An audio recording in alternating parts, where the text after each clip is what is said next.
สวัสดีค่ะทุกคน我个名係 Cutie 입니다はじめまして我今年开始学习中文所以我的中文现在好多了그리고 알아 나는 한 달 안에 한국어를 공부했어 나중 공부 방법을 알아드릴게요 そして現在日本語を勉強してます忙しいのであまり進んでいない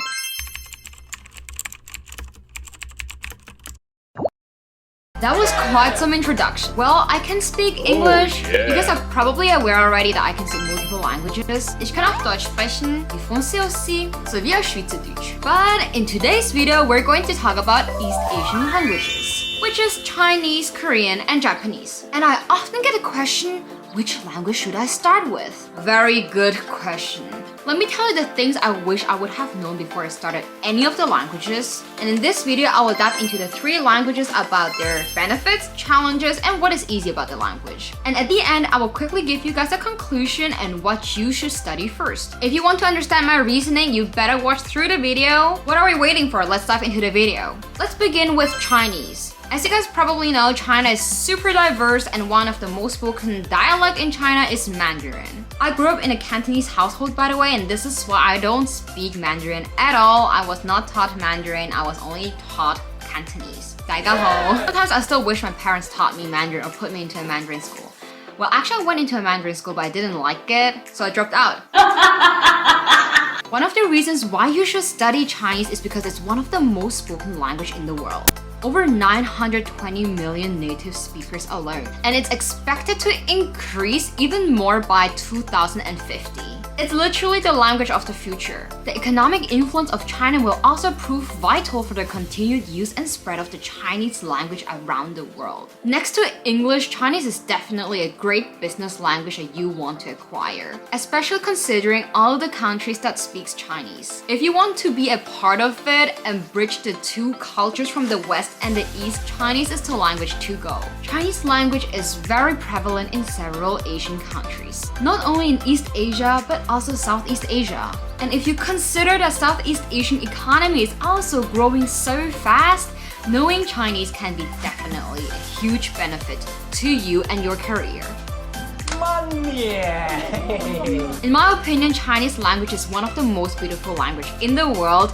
You guys probably think I'm biased right now because I'm half Chinese, but literally if you dive into their poetry and literature, it's so deep and so beautiful. The interpretation of the language can be so diverse and enlightening. This is why from my personal side, I love Chinese poetry so much. You can learn so much from it as well. They have like these 4 characters, idioms, which are super useful. They teach you so much in life. You guys should definitely look into them. Even the translated version are very, very nice. Besides that, entertainment in China is booming, and if you haven't read Chinese novels, they are so amazing. As well as their donghua, Chinese animation is so great. And besides that, Chinese dramas are really, really fun. I'm currently watching a Chinese drama as well. So if you know the language, you don't need to wait for the translated version anymore. You can actually just read it or watch it, the original version, the native language. And in the Chinese language, the biggest challenge is definitely knowing all the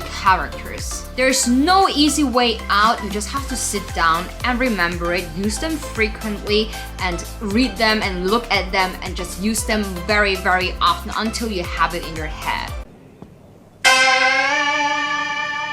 Nowadays, it might be a little bit easier. You can actually just write in pinyin on your phone and you can just recognize the characters directly. This is what I'm doing currently. However, on the other side, the easy part of the language is definitely the grammar. Chinese grammar is pretty straightforward and oftentimes it's just like by feeling, and it's not as complex as the other 2 languages, which I will dive in a bit. And the sentence structure in the Chinese language is very similar to the English language, where you have subject, verb, and object.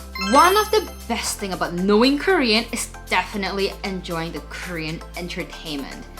You guys have no idea how amazing it is to watch dramas, any webtoons. You don't need to wait for the translation, similar to what I mentioned in the Chinese language as well. Literally dive into the culture and realizing how people in that culture are actually thinking. You can't do it in a translated version. So actually, if you know the language, you will feel very different about the story that is told to you. Also, one of my favorite things about knowing Korean is actually being able to read all the amazing literature in Korea. Whenever I'm in Korea, I love spending my time in the bookstore. Knowing Korean will definitely set you at an advantage of moving there and working there as an expat. Because many companies in Korea still prefer to have someone knowing Korean, this will definitely give you plus points when you're applying. What are the challenges in the Korean language? Definitely the exceptional parts in the language. Certain times the way you speak in the everyday life, it's so different from what it is to study the Korean language. And most of the Koreans, they actually don't even use proper grammar when they're speaking. 그래서 나도 한국 문법을 잘 몰라요. And the good part about Korean is definitely the fairly easy to study writing system. I promise you, if you sit down for 2 days and just look at a writing system, you will know how to read and write Korean after that. I studied it over the weekend, so you can do too. Let's dive into the third language, Japanese. Same like the other two languages, the entertainment is insane in Japan, and I'm a fellow anime manga lover. I might not look like it, but I'm a complete weeb inside. Whenever I tell people that, they usually don't believe me that I'm a complete weeb, but well, you guys know. Similar to the other two languages, if you actually know the language, you understand the culture more, you understand the mindset of people, you understand how people act as well. When they express themselves, you understand their heart deeply instead of just the surface of a translated version of something. Because honestly speaking, many languages, they have words just for themselves. There's something that it is. And you don't have such a translation in another language. So for example, in German, you probably know that word Schadenfreude, which even English people use. And it's quite interesting that certain translations are not available for certain languages. And same here as well, if you want to relocate and work abroad, Japan is a very great place and has a lot of expats as well. However, if you do want to work as an expat in East Asia, make sure you check out this video of mine where I share why you might not want to work or live in East Asia.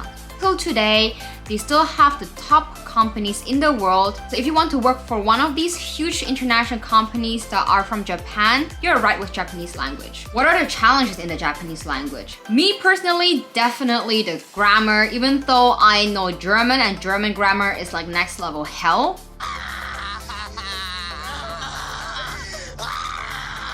Japanese grammar is definitely something I really need to get used to, as well as the kanji. So if you know Chinese, actually kanji is so simple for you. If you don't, you might want to prepare yourself to suffer. Easy part in Japanese is definitely the pronunciation. I know so many foreigners who speak Japanese in an almost perfect way because the pronunciation is so much easier, the tones are so much easier to adjust for the Western tongue. So let's come to the conclusion. Which language should you study first? If you just want to study any sort of East Asian language for fun, I recommend you to study Korean. Why so? Because the writing system takes much less effort to study. And this is actually one of the biggest challenge to know a language. Trust me, when you want to learn a language, know the writing system first. Because if you don't know how to write and read, it can become extremely difficult for you to do most of the things, and it's actually less efficient if you don't know the writing system of a language. And it's better to get used to the writing language early on so you actually know how to spell the characters in the future. And honestly speaking, the Korean pronunciation is not too difficult as well. Even if you might not get the pronunciation correctly, it is still fairly easy to understand you. And besides all of that, you can enjoy all the great entertainment in Korea, the drama, webtoon, and so on.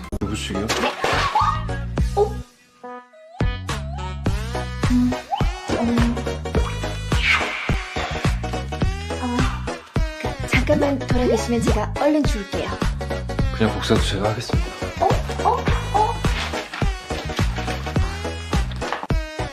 However, if you want to go for career opportunities to upskill your profile, then I recommend you to study Chinese. And this is what I'm doing right now.